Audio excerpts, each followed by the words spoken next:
and welcome to Kaji's channel. So, sa Facebook page ni Kaji, may post ako doon about Upwork ba or onlinejobs.ph.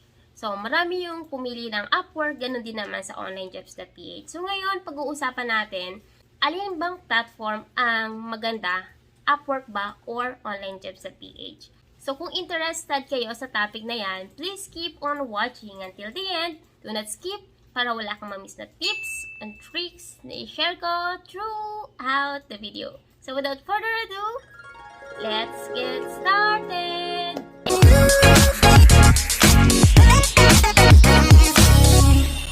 Kung bago ka lang sa channel na to, I'm Kaji, Virtual Assistant, Executive Assistant, Bookkeeper, Accountant. So kahit anong work, pinapasok ko, basta't online, kasi online work is amazing!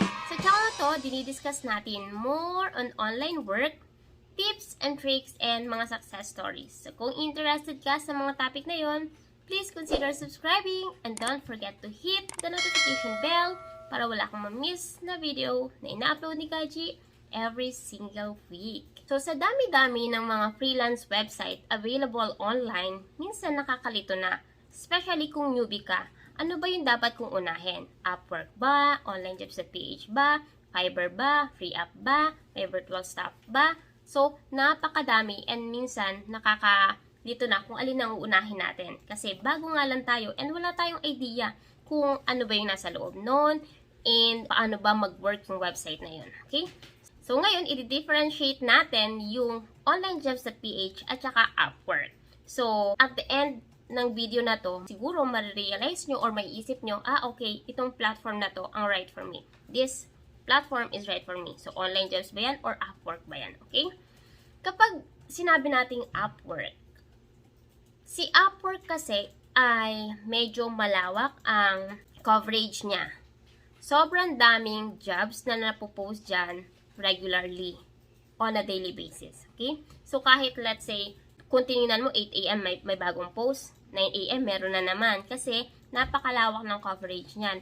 Iba't ibang bansa ang nakakapag-post dyan ng mga job. Okay? And of course, yung mga naghahanap din ng job ay iba't ibang bansa din. Galing sila sa iba't ibang bansa. Okay? So kung pag-uusapan natin ang ganda ng platform, maganda si Upwork.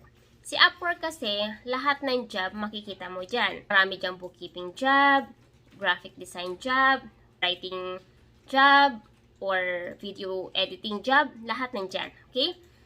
And may mga website design pa nga, or website editing, website update, lahat nandyan na. Or mga related sa e-commerce, e-commerce virtual assistant, e-commerce product listing, lahat nandyan, okay? So, kung pupunta ka sa Upwork and mag-create ka ng account mo, magiging useful sa'yo yan. Kasi, napakadaming work ang available dyan and makikita mo na din dyan kung magkano yung rate na in-offer ng client and minsan makikita mo rin kung ano ba yung gusto ni client na location ng magiging freelancer. Pwedeng sa Pilipinas, pwedeng sa Australia, USA, India, ayan, iba-iba. Okay? Si onlinejobs.ph naman, maganda din siyang platform, okay? Pero kung i-compare mo siya kay Upwork, si Upwork, napakalawak ng coverage niya. Si onlinejobs.ph, pagdating sa competition, ang kakompetensya mo dyan, kapwa mo Pilipino. Okay? Kasi yung onlinejobs.ph ay para sa mga Pilipino na gustong maghanap ng work online. Okay? Unlike kay Upwork na kahit saang bansa galing, pwedeng mag-create ng account doon at maghanap ng work. Okay? So, sa onlinejobs.ph, halos lahat Pilipino doon yung nagagawa ng profile na naghahanap ng work. Okay? Yung country na nagpo-post naman ng mga job doon ay galing din syempre sa iba't ibang bansa. Yun nga lang, ang kakompetensya mo ay hindi ganun kalawak compared mo sa Upwork. Sa OLJ, ang kalaban mo ay kapwa Pilipino mo, pero sa Upwork, iba't ibang lahi yung kakompetensya mo. Okay? So, mas malawak ang competition sa Upwork kung ikukumpara natin siya sa OLJ. Pagdating naman sa rate, okay? Sa rate na pwedeng kitain. Pagdating sa rate, si OLJ medyo mababa kung i-compare mo siya kay Upwork. Si Upwork, mababa dyan is $5, $6, $7, ganyan. Or minsan naman, tumataas yan hanggang 30, 25, 50, depende dun sa klase ng task na gagawin. Sa OLJ, kung makikita nyo, medyo mababa yung mga rate doon. Pinakamababa, $3, minsan pa nga may $1, 1.5. So, depende yan. Pero kung i-compare natin yung rate, mas mataas ang mga rate sa Upwork, okay? Yun nga lang, kapag sa Upwork, merong fee na ibabawas dun sa amount ng income na kikitain mo. Let's say, kumita ka ng $100, meron 20% na mapupunta sa Upwork and yung balance ay sa'yo. So, yung kung ang rate mo ay, let's say, nag-send ka ng proposal, ang project na to ay $100. So, 20% nun kukunin ni Upwork kapag nakuha mo yung client na yun. So, hindi buong $100 yung makukuha mo. Okay? Sa onlinejobs.ph naman, based sa experience ko, wala akong charge na nakukuha kasi after ko mag-send ng application and nagkasundo kami ni client, direct na ako nakikipag-usap sa kanya and hindi ko na ginagamit yung OLJ na platform.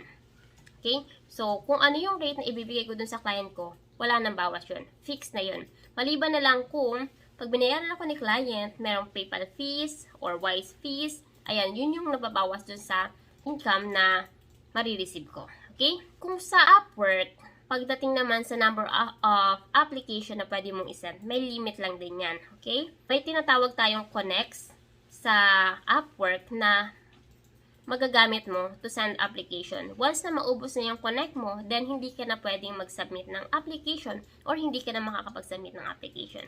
Okay?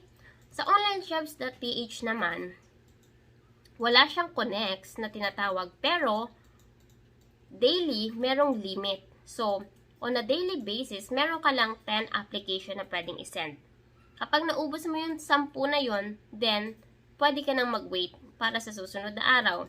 And then, the following day, meron ka na naman 10. The following day, meron na naman 10. So, ganun siya. 10 yung application na pwede mong isend araw-araw. Okay? So, pagdating naman sa scam, sa Upwork, di ba, nagkikreate tayo ng account, tapos, bine-verify natin yung account natin, hindi pa rin may iwasan na meron diyang mga magpo-post ng job na scam. So, kailangan maging aware tayo nun. Okay? Maging aware tayo sa mga scam na job. So, kung hindi nyo pa napapanood yung video ni Kaji about paano natin malalaman kung ang isang job ay scam, panoorin nyo ang video na to kasi dyan matututunan ninyo kailan ba natin masasabi na ang isang job ay scam or hindi. Okay? Sa OLJ naman, meron din dyang mga job post na scam din. Okay? So, dun sa dalawa, kahit sobrang strict na nila sa pag-create ng account, hindi pa rin maiwasan na meron pa rin mga employer na scam talaga. So, kailangan lang natin mag-ingat. Kapag sa tingin mo yung job post na yun or yung email na dumating sa iyo ay scam, then for sure scam yan. And also, kailangan nyo rin tandaan na kapag ang isang employer, bago ka pa magsimula ng trabaho ay may hinihingi ng pera sa iyo, then scam yan. Huwag ka na mag-send ng money kasi for sure hindi na babalik sa iyo yan at wala kang kikitain. Mawawalan ka pa ng pera. So, any employer or any email or any job post na humihingi ng pera like deposit, scam yan. So, ignore nyo na lahat ng mga job post na humihingi ng mga deposit. Okay? So, next. Kaji, newbie ako. So, anong kaya maganda? Upwork ba or OLJ? So, kung ako ang tatanungin nyo, okay sa akin si OLJ. Kasi, kung competition ang pag-uusapan, maliit nga. Kung i-compare mo dun sa Upwork, sobrang daming competition and kapag nag-send ka ng application, makikita mo agad like 100 proposals ang nasubmit na. So, pang ilang ka doon sa 100 proposals na yon. So, kung ganun kadami yung nagsasubmit ng application doon at hindi mo alam yung right way para mapansin ng prospect clients mo, may ignore yung application mo and sayang naman yung connects mo. Sa OLJ, syempre, kailangan din ng tamang way para mag-send ng application. Kailangan nagpa-follow din tayo ng instruction. Pero yung competition ay hindi ganun kalaki kung i-compare mo sa Upwork. Okay? Yung iba sa inyo gusto Upwork, yung iba naman OLJ. So, kung ano man yung gusto nyo gamitin platform, okay lang yan as long as makakuha tayo ng client. Okay? So, sana may natutunan kayo or nagkaroon kayo ng idea about Upwork and OnlineJobs.ph. So ngayon, tatanungin ko kayo, based doon sa diniscuss natin ngayon, ano kaya yung online platform na gagamitin nyo to find clients? OLJ ba or Upwork ba? And kung mabibigay nyo yung reason why, bakit OLJ and bakit Upwork, mas maganda. And yeah, looking forward sa mga comments nyo. And if you want more videos like this, just let me know sa comment section. And Kaji will create a video about that as long as kaya ko. And I'll see you on my next video. Bye!